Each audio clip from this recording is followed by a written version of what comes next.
Hey, everybody. Good morning. Welcome to Hey Coach Tony. I'm your host, Tony Fiorino.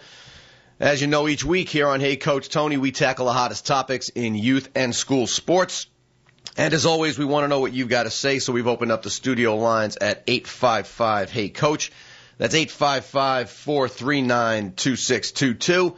Want to remind you that our good friends at Catamount Ski Area in the nearby Berkshires have agreed to give some free passes to our best callers and emailers. So whether you're listening in the car, at home, or even online at heycoachtony.com, be sure to chime in on the studio lines at 855-HEY-COACH, and let's see if we can get you some free passes to Catamount Ski Area in the Berkshires.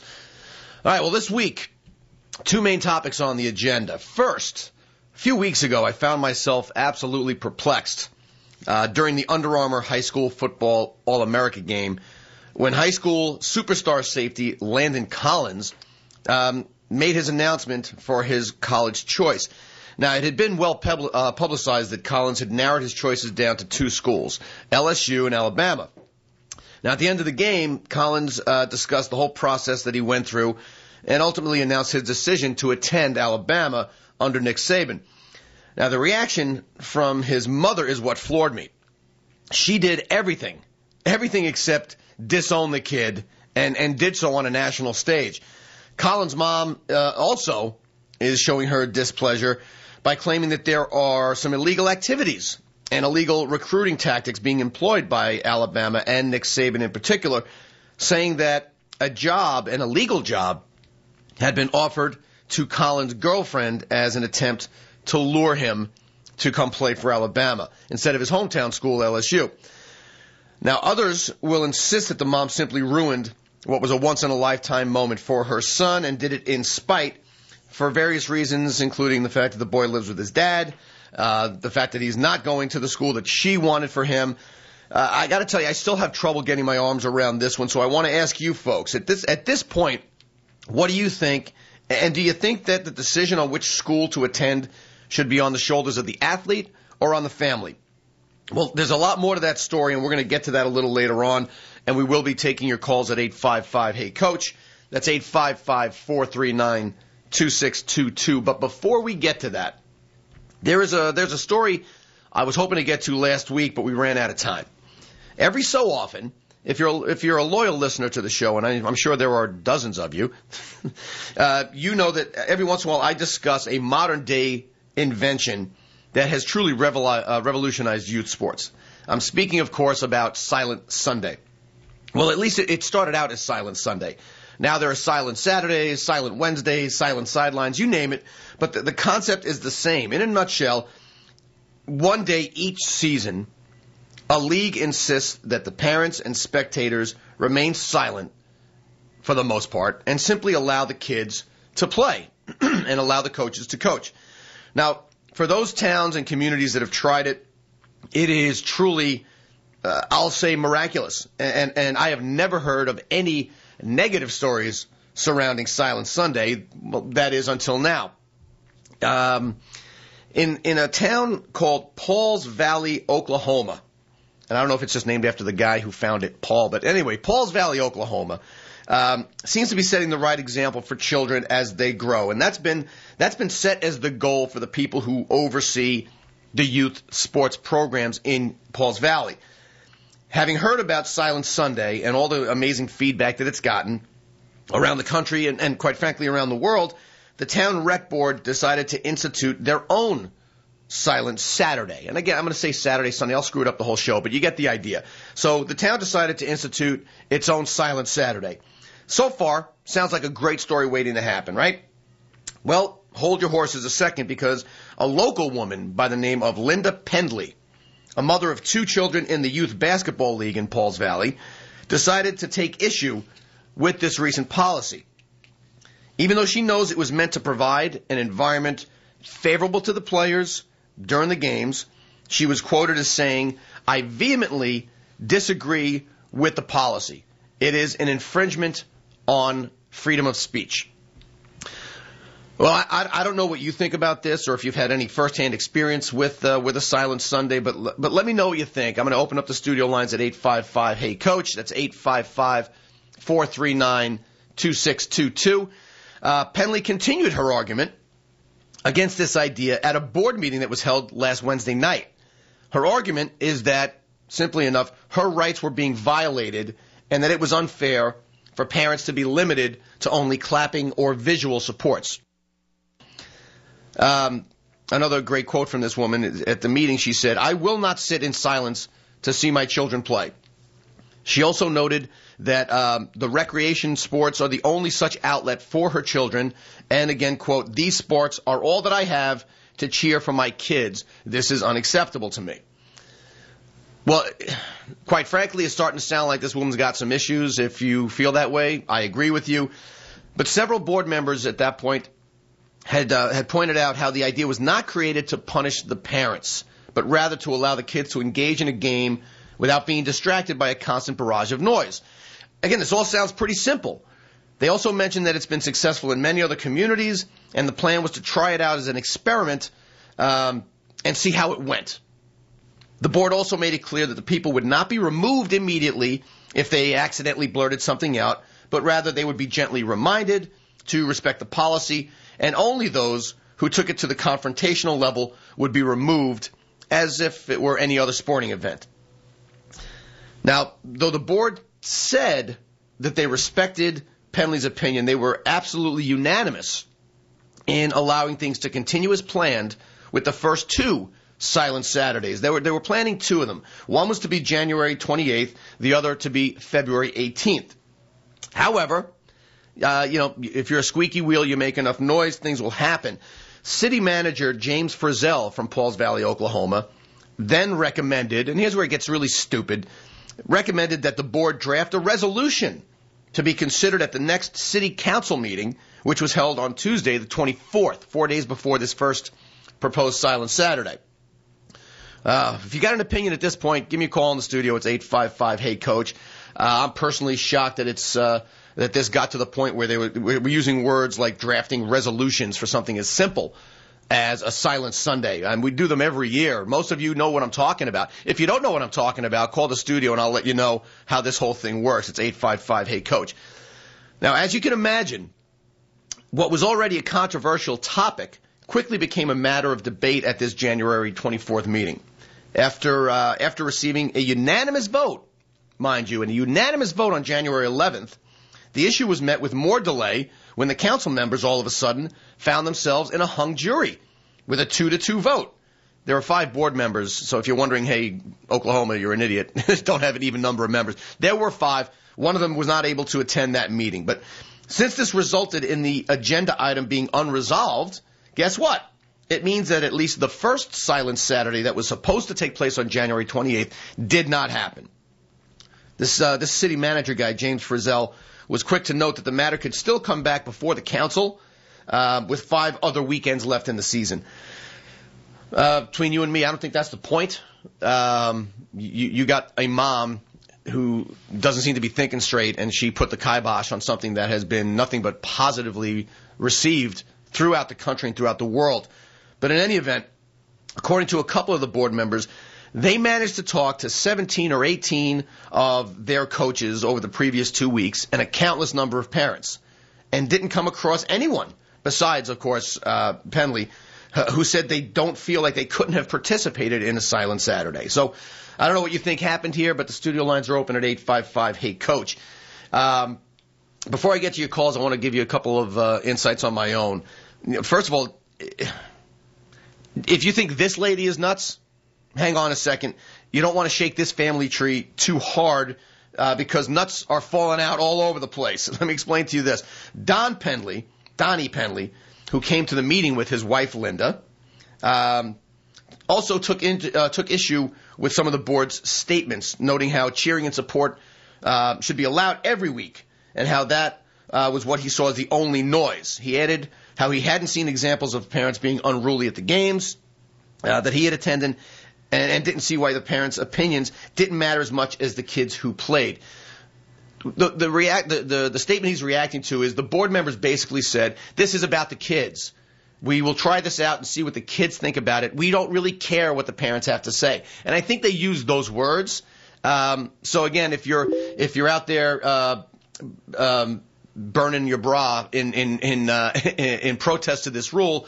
All it takes is one comment that is taken out of context, and it gets blown out of proportion. So yes, the board member did say we're not really interested in what the parents think. But this guy, Donnie Penley, certainly had an issue. He made his own statement, and this is where these people start to show their lack of intelligence. Donnie Penley said, "You're up here telling the council that you don't care what the parents say, but it's not the kids who are paying money for them to participate in these sports, and to me that's kind of offensive.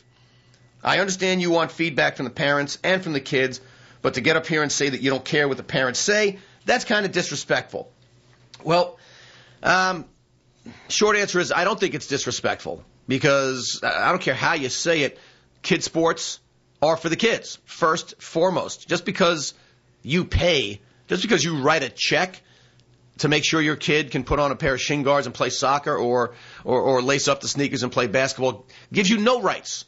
No rights in how these leagues are run. And quite frankly, I don't think gives you much right to provide input, especially if it's just in opposition to something that is developed in the best sense of the kids.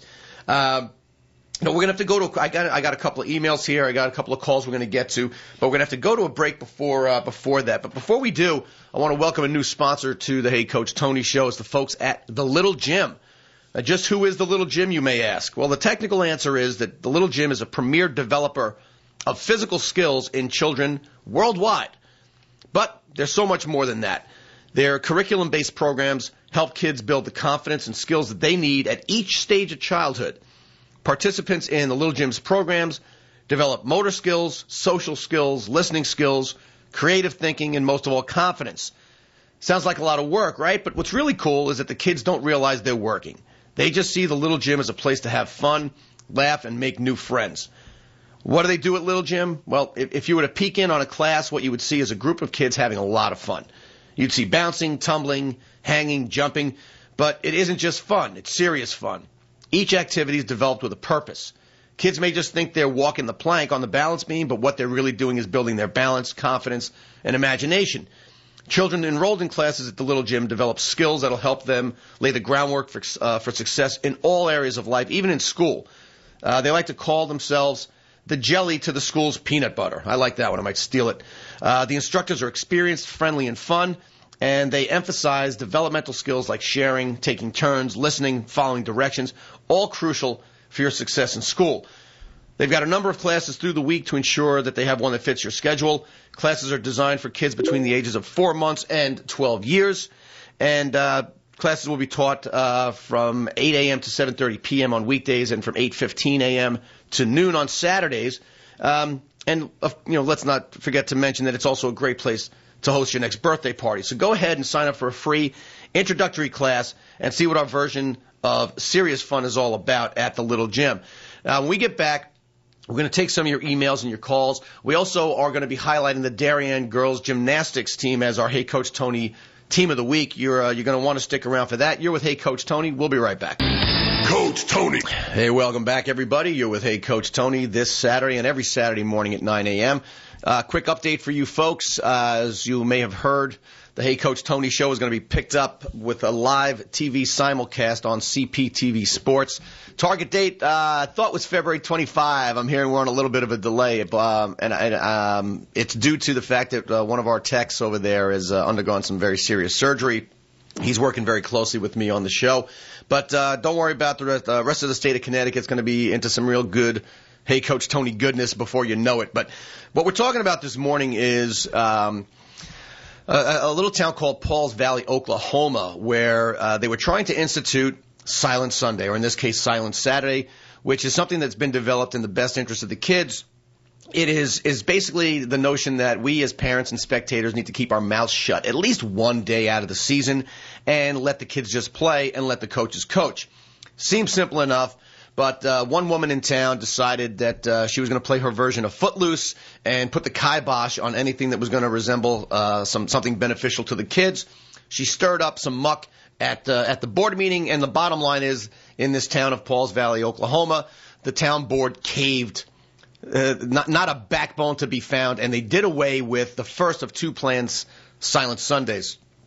Well, I want to get to some of your emails. In fact, I got one here from Steve in New Milford who wrote in and said, "Hey, Coach Tony, silent sidelines, which has been instituted for youth sports, could indeed be viewed as ridiculous.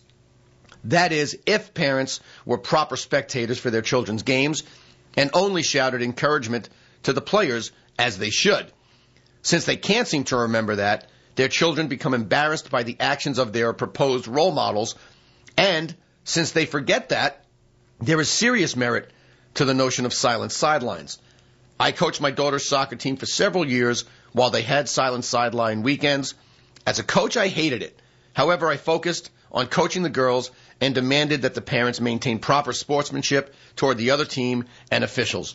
Imagine that. Well, Steve, great notion, and I wish I had some more time to chat with you because I want to know why, as a coach, you would hate silent Sundays. I've also coached during silent weekends, and I loved it.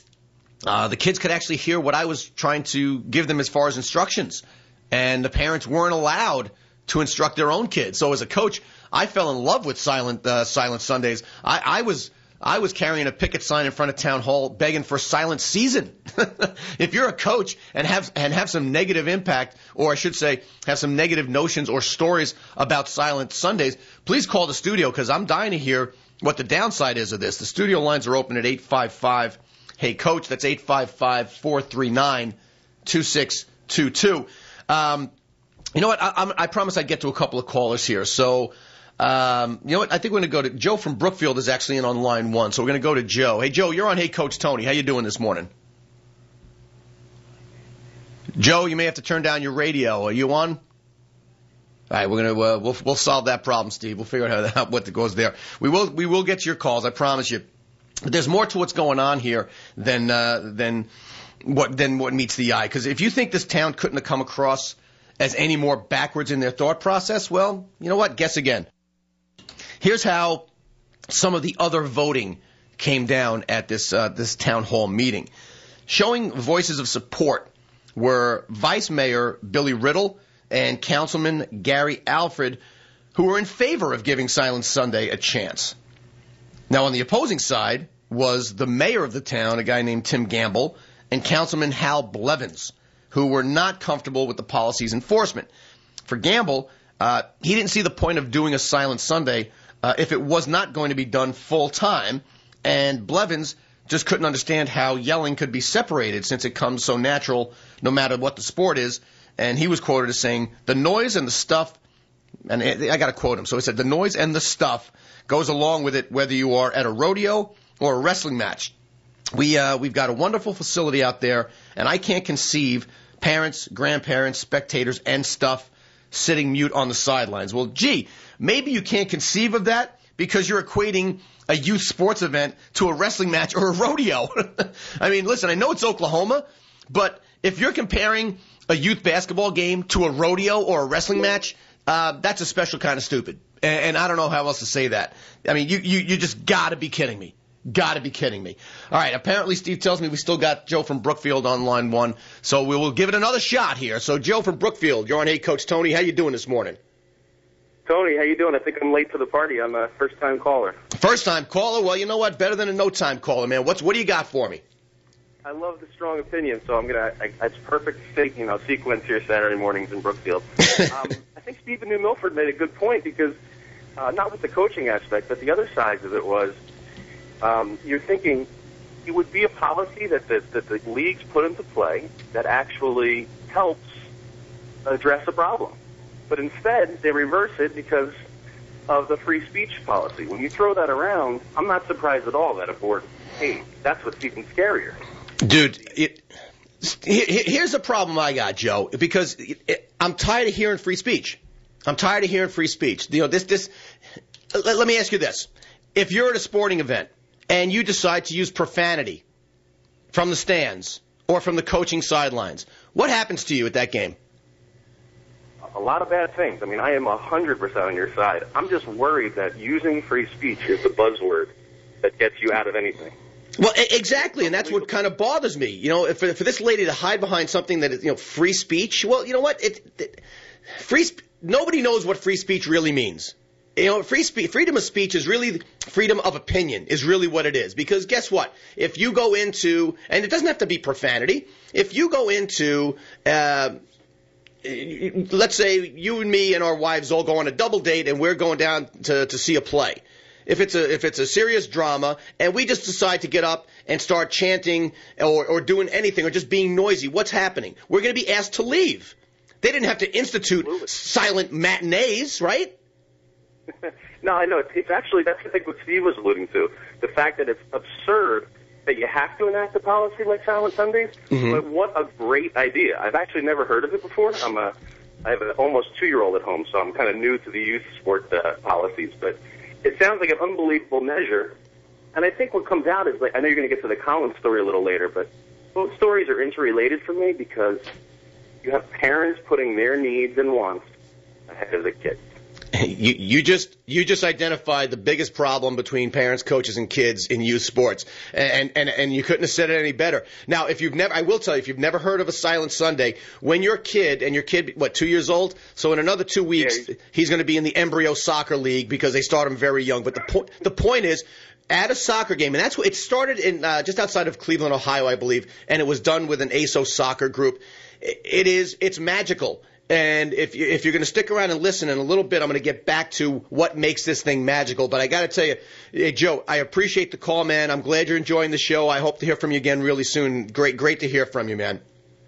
Definitely. You got a fan, and my second cup of coffee is with Coach Tony. Awesome, dude. I love it. All right, so the idea is, and I think Joe gets it, and he's saying what Steve didn't say. Is it kind of ridiculous that you have to enact a rule to keep the parents and the spectators not even silent? The rule is really about encouragement and just regular cheering and keep them away from instruction or from going crazy or from berating the other team. That's how the whole thing really started, or I should say how it's evolved. It started with everyone shut up, and that was beautiful because a lot of cool things happened, and like I said, I'll talk to those points in just a second. But getting back to this specific story in Pauls Valley, Oklahoma, this first Silent Saturday, the kibosh was put on it. So while Silent Saturday, at least in that town, is still in limbo, there's still a possibility the other Silent Saturday, scheduled for February 18th, will indeed happen. Now that is if it is approved. This is where it gets even more stupid, and this is where I want to hear from some of these board members, because apparently word is getting around the Pauls Valley area of Oklahoma about the show this morning. If you are a board member, I want you to call in at 855-HEY-COACH, because here's the thing. There's another Silent Saturday scheduled for February 18th. That will happen only if it is approved at the next council meeting, which is on February 14th. One of the board members was quoted as saying something, I think they said it best, when he said, "The problem we're facing right here is exactly what we're facing in youth sports in general. This is not about adults. This is about children. We're asking for a Saturday to take the element of loudness and distraction away from the little children and allow them to play a game that they play on schoolyards every day without the parents around." Well, very well said. Couldn't have said it better, and it leads me to a few points that I want to bring up. But if you want to chime in, give us a call at 855-HEY-COACH. Now, first and foremost, and the board member alluded to this, what no one's mentioned yet, and it bothers me tremendously, is we're not talking about changing the rules of youth sports. We're not saying you can't cheer your kids during the course of a season. We're saying that we want to give one Saturday, just one, and try it out and see how it goes. I mean, do you really think anybody believes that there shouldn't be spectators cheering at youth sporting events? I mean, come on. All right, Steve's telling me we got to go to a break here. Before we do, and I'll get back to this stuff in a minute, during the break you want to call in, it's 855-HEY-COACH. But I want to remind you that we at the Hey Coach Tony Show are very proud to announce that this year we're working with the Boomer Esiason and Cystic Fibrosis Foundation, and we're sponsoring a runner in the New York City Half Marathon for 2012. I'm even more proud to announce that while we were scouting runners to potentially carry the Hey Coach Tony torch in the New York City Half, who stepped up? None other than Mrs. Hey Coach Tony herself. She's run a couple of half marathons.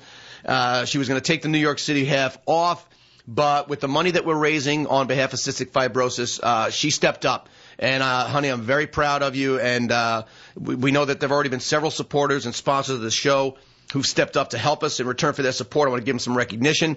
If you want to help us with a donation, I'll have the link up on HeyCoachTony.com, but you can also email me at HeyCoachTony@gmail.com. Even if you give $1, there's a website I'm going to have posted. Give $1. It's going for a great cause. So far, we want to say thanks to our friends at SportsSignup.com. If you want to automate your league from collections, registration, managing officials, and everything in between, go to SportsSignup.com. Also want to remind you, if you're anywhere near the Riverside section of Greenwich and you're in the mood for great Italian, look no further than Pomodoro Restaurant. Also want to give a big thank you to the folks at the Outdoor Sports Center of Wilton, Connecticut, fulfilling all your outdoor needs for decades. And, of course, it just wouldn't be a winter without our great friends at Catamount Ski Area chipping in. Located in the nearby Berkshires, easy drive from Connecticut or Westchester or Putnam County, Catamount equals winter skiing fun for the whole family. Again, if you want to learn more about how you can help the Boomer Esiason Cystic Fibrosis Foundation and help sponsor Mrs. Hey Coach Tony in the New York City half, email me at heycoachtony@gmail.com or look for the link on heycoachtony.com. Like I said, give what you can, man. All right, we'll be back after this. You're listening to Hey Coach Tony. Stick around. Coach Tony. Hey, welcome back, everybody. You're with Tony Fiorino this Saturday morning. I want to remind you we are on the air live every Saturday at 9 a.m. on AM 940 and 1510. ESPN Radio, and like I said, soon to be live on CPTV Sports. I want to thank our good friends at CPTV Sports for supporting the show. Hey, before the break, I started to talk a little bit about some of my own personal musings on Silent Sunday. I want to restate one that really jumps off the page at me more than anything else. When we talk about a Silent Sunday, for those of you who are burning your draft cards and burning your bras, and I know I say that one all the time, but if you want to protest something worth protesting. We're not asking anybody to change their lives. What we're asking is to change one of your weekends and just shut up and watch the kids and have a good time. If you try it, it will work. So this lady from Pauls Valley, Oklahoma, do us all a favor. Go home. You want to go to the town meeting, argue your taxes. Don't argue that you can't berate another team at your kid's basketball game. Sound like a moron. It's one Saturday. One. That's all we're asking for. Now, second, and I kind of beat up on Joe a little bit from Brookfield on this, I am just tired of hearing the argument that Silent Sunday is a violation of free speech. It is not. It is not. There are plenty of other places in society where we are told, shut up. There are plenty of other places in society where we say, you can say this, but you can't say that.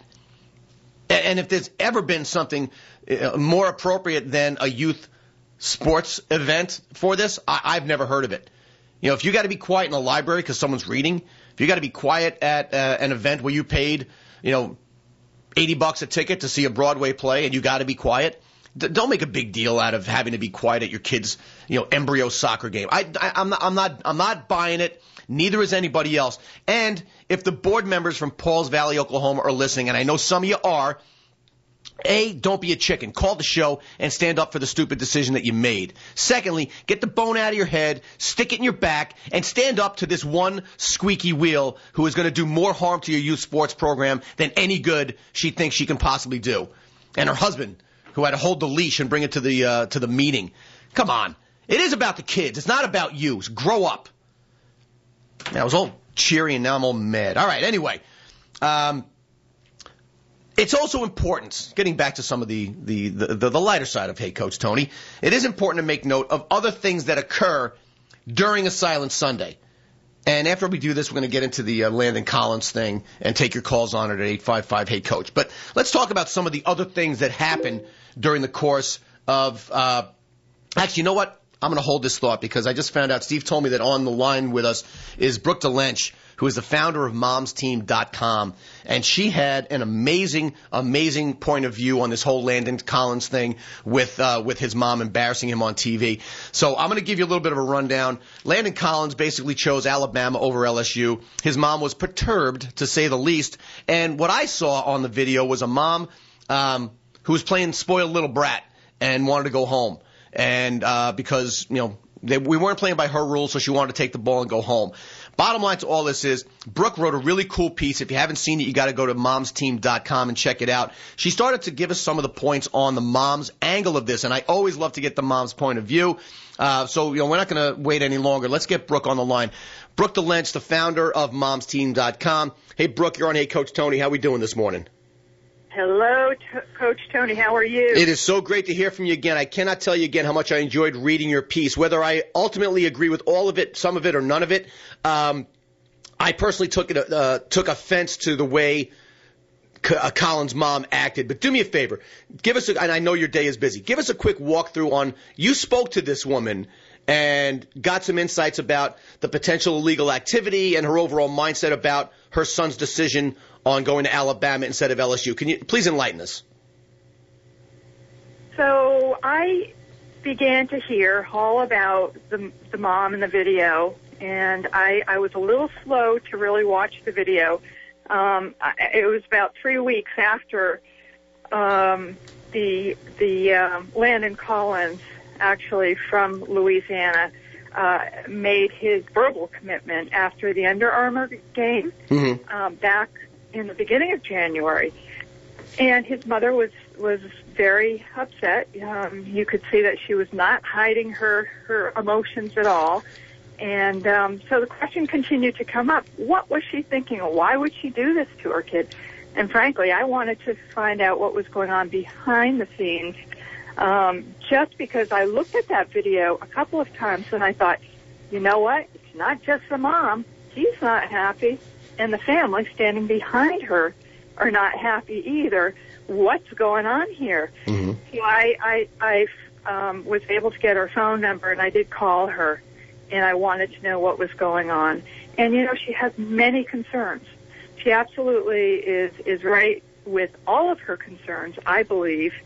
And my piece, again, it doesn't judge anyone, and it just puts out exactly what she had to say and what she's concerned about. Well, yes. I was just going to say, you said that the kid didn't seem happy, and this is one thing that I saw in the video, and this is coming just from the male athlete point of view. I think, and we're never going to know this really, I got to tell you, but I think he was unhappy because he knew his mom did not support his decision. But if you look at the video, towards the end of it, a magic little switch flipped, and he finally got to enjoy. In other words, the end of that clip, he was holding his hands together, showing the Alabama A on his gloves, and started doing some of the cheery stuff that you would think he would have done during the whole interview. I think he knew his mom was going to have her say. I think he was really uncomfortable about it, and I think once he realized it was over, he finally got to exhale and say, you know what, I'm going to a major program, and I'm proud of myself, and I'm having some fun. He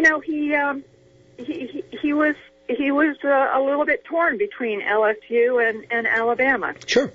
He had seen Alabama previously, and by the way, his mom, April Justin is her name, April preferred the campus of Alabama.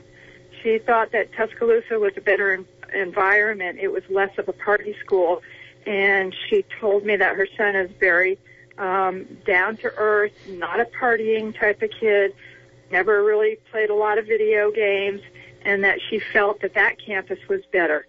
So it didn't have anything to do with the people of Alabama or the people of LSU. It really had to do with a lot deeper ethical reasons, character reasons, reasons behind the whole type of recruitment that goes on at Alabama. She wanted to make sure that her son was not going to be lost in the shuffle, and she really had some very good reasons. The other thing here is that when Coach Saban did visit April, he made the assumption that her primary concern for her son was that he was going to be able to go on to the NFL.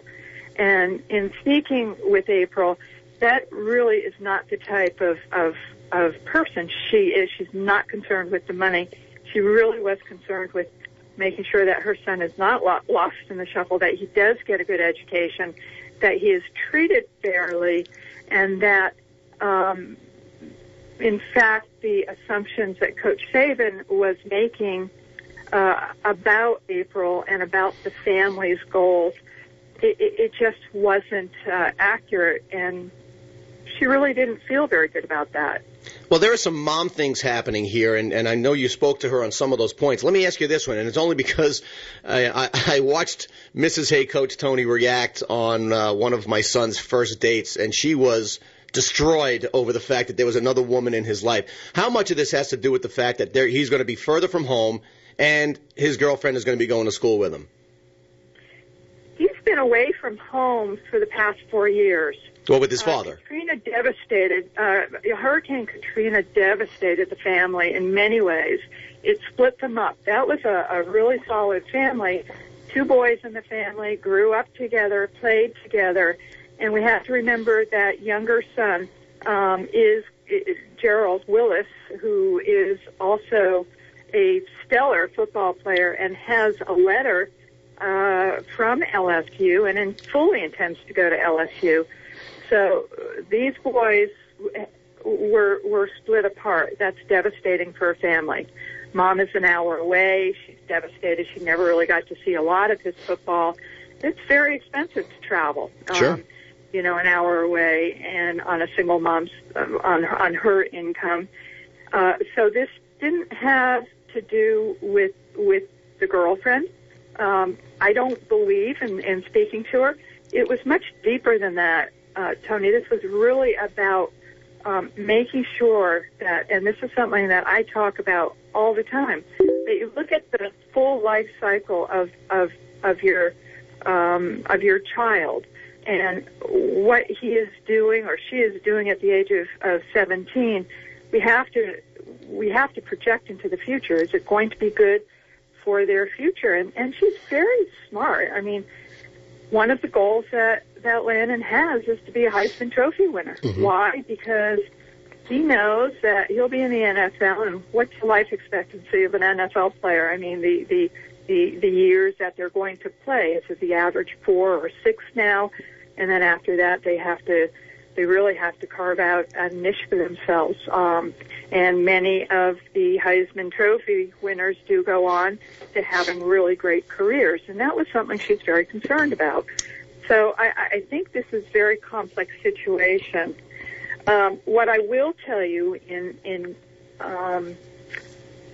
really getting very close to this, and I'll tell you, I think we had close to about 36,000 page views on my blog. Got a lot of emails, and I got a lot of emails from coaches and parents, and many of them were just really great, saying, you know what, this is a really great piece of prose, and thank you very much for, making sure that you took a look at the bigger story for us, because we all had questions. There were a lot of people who were very, very upset and said, hey, listen, you got to leave this family and this kid to do what he wants. And then I learned more about the type of coaching recruiters that I think are so great. And Urban Meyer mm-hmm. from Ohio State really comes to my mind first. He not only recruits the players, but he heavily recruits the siblings and the mother and the father and the grandparents. He recruits the entire family. Well, I think the great ones really do that, and it's surprising because you know what? Nick Saban is highly regarded as one of the best recruiters in the business. I mean, he is an outstanding recruiter. Hey, Brooke, I got to go to a quick break. Can you stick around for a couple of minutes and finish up with me? Yes, a couple more minutes, Tony, and then I do have to jump off. All right, I tell you what. Here's what we'll do then, because I also got to highlight our team of the week, guys. I'm going to put a link to Brooke's postings. So, Brooke, send me the links on email, and what I'm going to do is I'm going to put them up on HeyCoachTony.com, because I do think both dads and moms alike will really benefit from what you wrote. So please send those over to me. As always, it's a pleasure to have you on the show, Brooke. This is Brooke DeLenche, founder and I guess editor-in-chief of MomsTeam.com. Brooke, thanks so much for being with us. Thanks, Tony, and it is on Mom's Team. It's in the blog section of MomsTeam.com. Thank you. Excellent. We'll talk to you soon. All right, listen, folks, I got to go. I was going to do the team of the week, but I wanted to hear what Brooke had to say. So we're going to take a quick break. When we come back, we're going to be highlighting the Darien High School gymnastics team as our team of the week. You're not going to want to miss that, so stick around. I'll be right back. Coach Tony. Hey, welcome back, everybody. You're with Tony Fiorino on the Hey Coach Tony Show. I want to say thanks again to our good friend and supporter, Brooke DeLenche, founder and editor-in-chief of momsteam.com. I love Brooke. She is a very polite and intelligent woman. I hate disagreeing with her because I can't yell at her. But there are a couple of things that Brooke brought up and wrote about, most of which I thought was outstanding. And again, no one's perfect. But the reality of the situation is there were a couple of things that jumped out. If you saw the video, and I want to walk you through some of this, and I want to get some of your opinions on it as well. If you saw the video and you got something to say, call me at 855-HEY-COACH.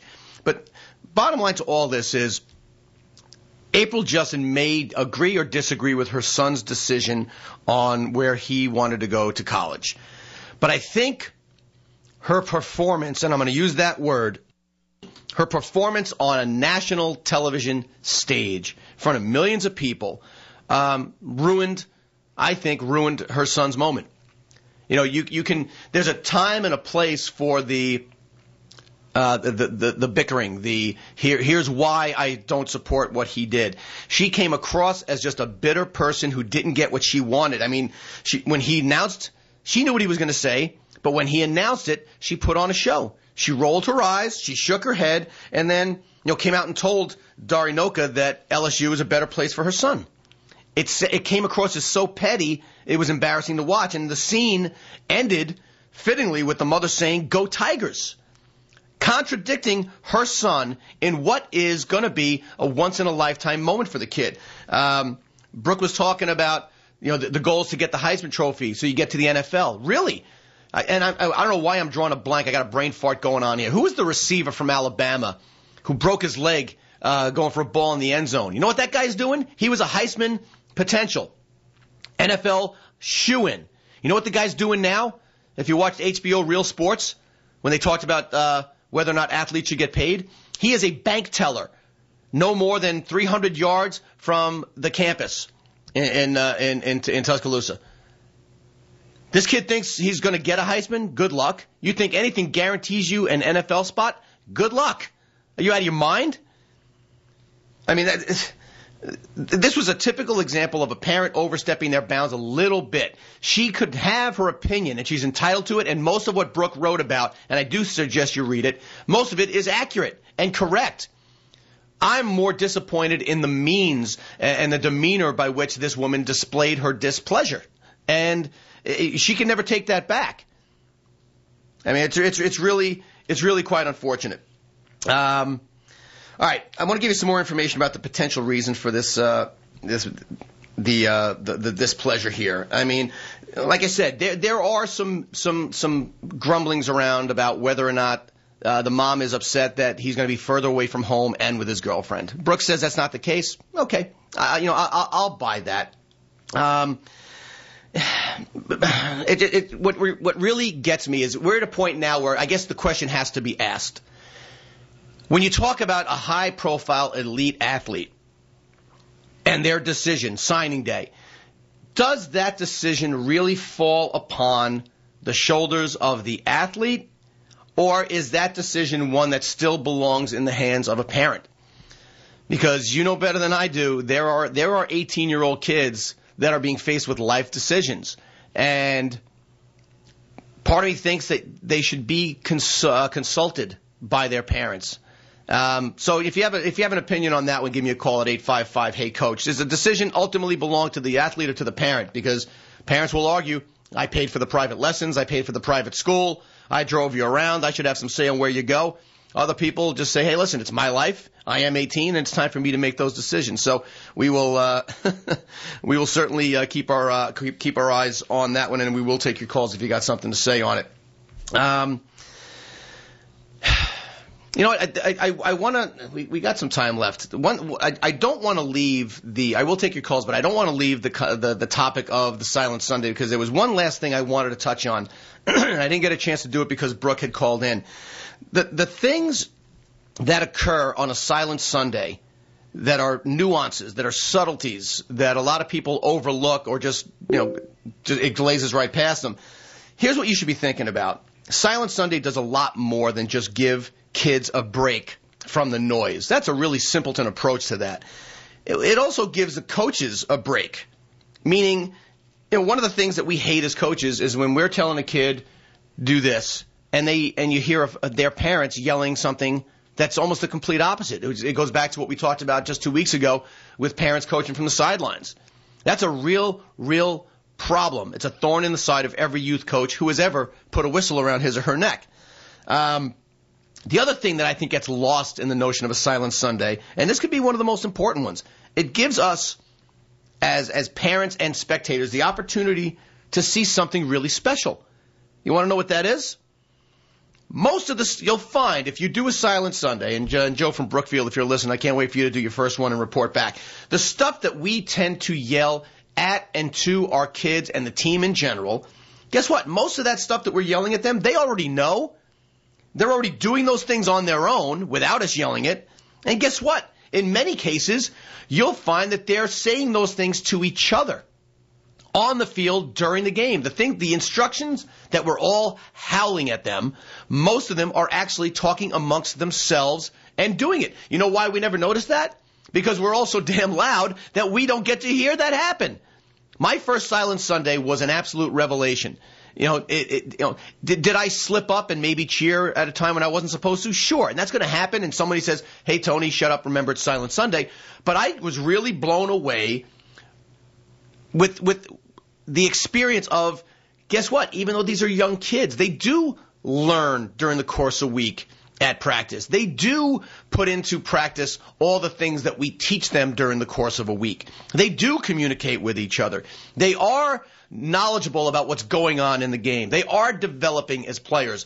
We as parents and spectators take that treat away from ourselves by overly engaging in the game from a verbal perspective and an audible perspective. And there's no other way to describe it other than magical. As a coach, especially a coach of young kids, there's nothing more gratifying than knowing the things you're teaching the kids are actually sinking in. They're doing it. They're actually instructing one another. They're coaching each other in the course of a game. They're supporting each other.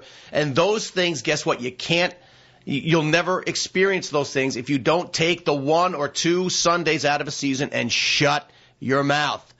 I promise you, if you've never done it, if you've never even heard of it, mention it to your town rec board. Institute a Silent Sunday or a Silent Saturday or a Silent Sideline or whatever you want to call it. You're going to be amazed at the results, and it's something that you will do every single season, regardless. It is an invaluable tool, no question about it.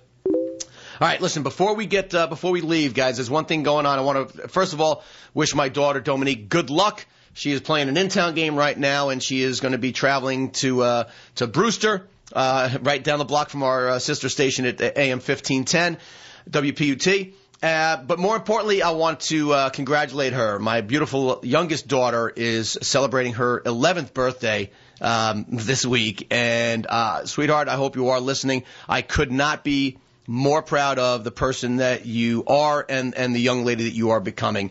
The softer side of, hey, Coach Tony, I guess. But, yes, my little sweetheart, Dominique, happy birthday to you. You make me and your mom very, very proud. And it's not just because of what a terrific athlete you are. It's because of the amazing little person that you're becoming. I want to remind you all that starting, it's going to be sometime in March. We're trying to target the date. Please keep a lookout for your local listings. Find out where your cable station is hiding CPTV Sports, and be sure to tune in every Saturday, 9 a.m. We're going to have the show on. You'll still be able to call in and participate. We'll still have our guests in studio, and we're still going to tackle all the things that we need to address as parents and coaches of young kids. So, listen, I want to say thank you to our new sponsors, the folks at the Little Gym. I want to say thanks to our friends at Catamount, our friends at Pomodoro. And before we go, I want to make sure we do the Team of the Week, which is sponsored by Phil's Grill of Darien. They're located at 340 Heights Road in Darien. They got the best burgers around and a full menu, the good old-fashioned American grill. They've gotten rave reviews. They just opened last year. We're going to highlight the Darien Gymnastics team captains Katie Southworth, Catherine Mosier, both in their 4th seasons. Rest of the squad, we got freshmen Samantha Gunn, Lauren Chung, Kaja Lundeen, Courtney Duker, Julia Murray, Sarah Morgan Petty. All 6 freshmen are playing for YMCA. 3 juniors, Carolyn Congdon, Mary Yvonne Schmidt, and Carolyn Ledwith. Tiara Rivera is the only sophomore on the team. Great job, girls. FCICA Team of the Week. Hey, Coach Tony, Team of the Week. We'll see you guys next week.